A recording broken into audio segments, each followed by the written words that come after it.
Hey there. Today's book is Pug and Doug.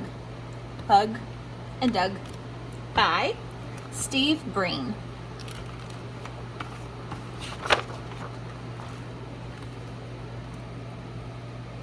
Pug and Doug lived next door to each other in the little town of Squirrel Hill. They were always hanging out doing stuff together because that's what best friends do. They watched movies together. They ate snacks together. They listened to polka music together. Pug and Doug had tons in common too. For instance, they both enjoyed bird watching.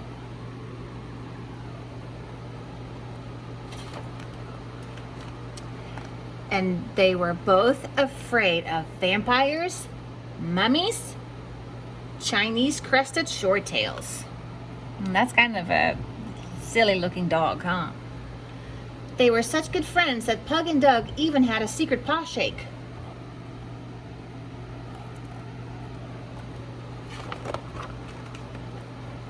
Despite all this, Pug and Doug were pretty different. Doug was artistic. Pug, not so much. Not surprisingly, Doug had more of an imagination than Pug. Doug says, "That cloud looks like a giant fire-breathing wiener dog." "If you say so, dog," Doug says Pug. "A UFO." "Oh, that's an airplane, Doug." Sometimes Doug could annoy Pug a little. "Let's tell ghost stories." "You're blocking the TV. Get out of my way." Sometimes they annoyed each other a lot. "Once there was a haunted castle full of mummified vampires," says Doug. And Pug goes, "Arr!" And Doug thought that sometimes Pug could be a real stick in the mud. When Pug got in one of his moods, Doug would leave him alone and go to his own house.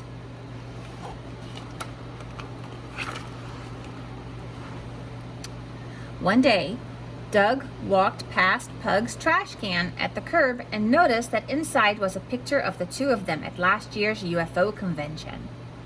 When Doug went to ask why Pug had thrown the photo away, Pug came rushing out of the house. "Can't talk now, Doug. I gotta run downtown to pick up a friend."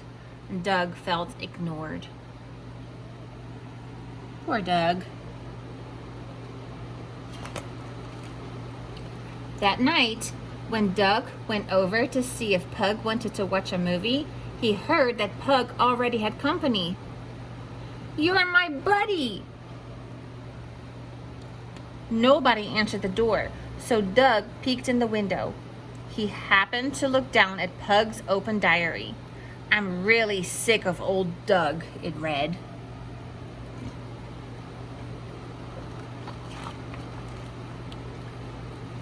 Doug was heartbroken.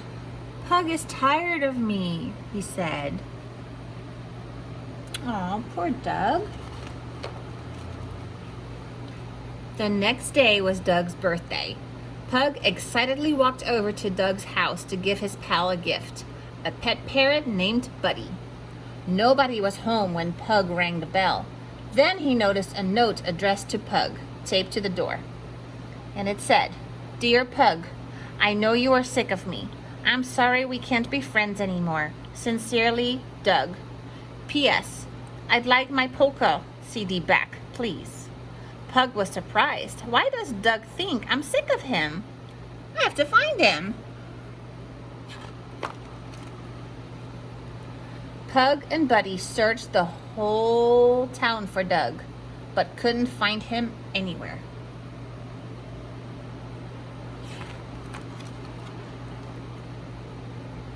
Pug went home to feed Buddy.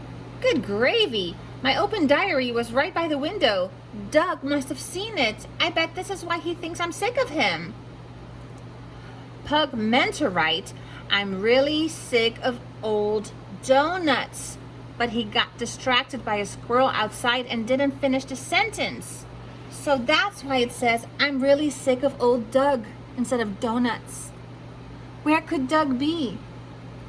Pug did his best thinking outside. So he lay on a hill and stared at the sky. As he watched the clouds drift past, he noticed that one looked like a UFO. That's it. I know where Doug is. Pug and Buddy quickly went to the bus station and caught the westbound 225. There was one seat left.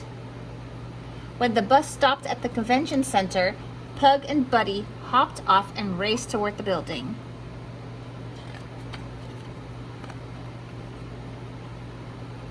Once inside, Pug borrowed a jetpack from a conventioneer. He flew over the crowd in circles until he finally located Doug. What are you doing here? Doug asked. I came here to find you because I'm not sick of you. What you read in my diary was not the whole story, said Pug, and he explained the misunderstanding.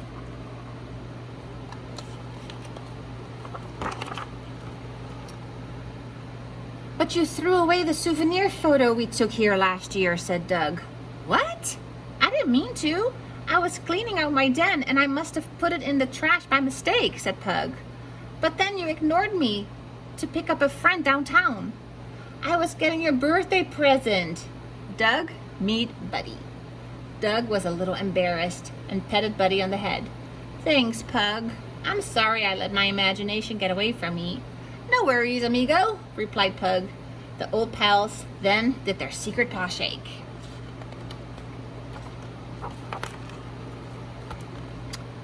Pug and Doug left the convention and headed home. They agreed that a good way to avoid hurt feelings in the future was to talk things over, because that's what best friends do. Hey, look, a prehistoric fossil. That's just a rock, Doug. Oh, you and your imagination. Doesn't look like it's much of an imagination. Whoa, that's a huge fossil. Look at this dinosaur. Wow. I hope you liked the book Pug and Doug. Love you. Bye.